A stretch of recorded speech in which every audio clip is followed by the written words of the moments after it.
They're kind of just going to lead with what he said. I'm not guaranteeing I'm going to run with the Republicans. Of all the other candidates, Rand Paul, of course, was the most aggressive in attacking Trump.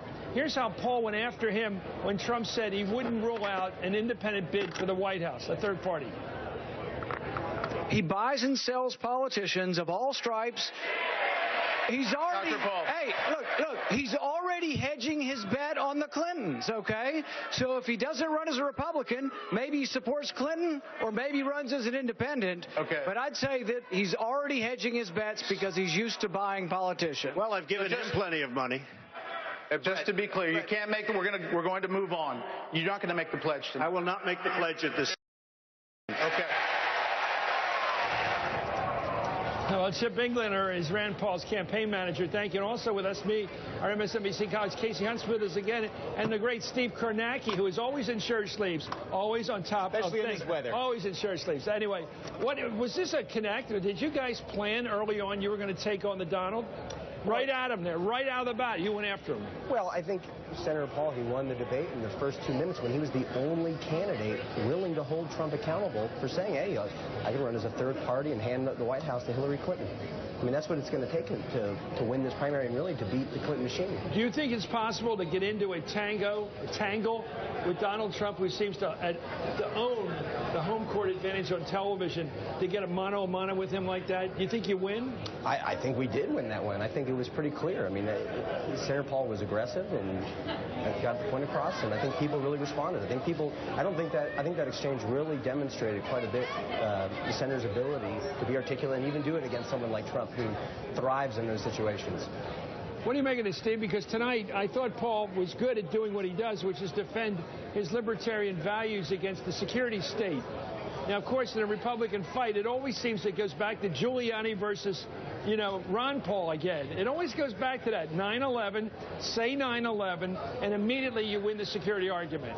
I knew people that were killed. That sentiment, which is fair enough, of course, just drives the audience. The audience goes with it. They don't think in terms of who's in my pocket, who's in my computer, who's in my house. Well, that was the other big squabble of the night. You had Donald Trump versus the moderators and Rand Paul a little bit. You also had Rand Paul and Chris Christie, and I think just politically, Paul and Christie both helped themselves there. I think, we've talked in the last few weeks about Rand Paul sort of falling out of the news a little bit. This was a chance for him to reclaim some of his turf in this fight, picking that battle with Chris Christie. At the same time, we said going in that Christie was looking for one of those moments where the Chris Christie that the Republican Party fell in love with a few years ago, the guy with all those YouTube moments. So he got a chance to mix it up with Rand Paul. So one of those things, I think they both got something. Well, what about when it got high school? When one guy says, yeah, you were out there hugging Obama, and the other guy said, you're nothing but hot air. I mean, it did sound like just a high school argument. Well, I think that's to a certain extent. When you get into an argument with Chris Christie, you never know which way it's going to go. But at the same time, this is a place where, Christie is really speaking from a depth of personal experience on the 9/11 issue in a way that some of these other candidates are not. I mean, to be able to say, look, I've gone to the FISA court, I've had to get warrants, I've tried to do things, and that's in part why he didn't just do that. He got personal and went after your candidate, Senator Rand Paul, for, as he put it, giving floor statements on the Senate and in a half hour putting them on the web.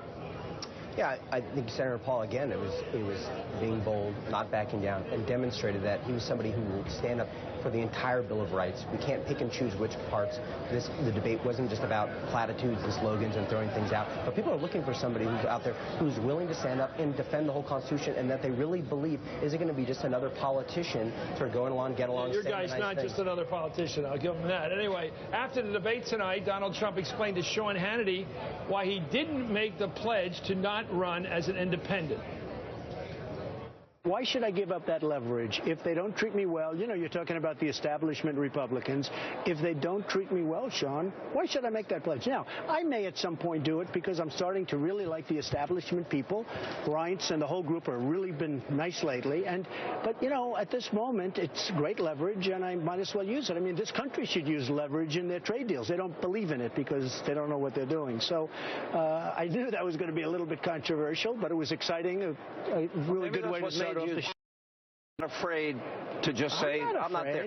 You know what? But you hoped, if you didn't win, you would hope that you'd be able to support the Republican nominee. 100% correct. I just want to be treated well, be treated with respect. 100% correct. Okay.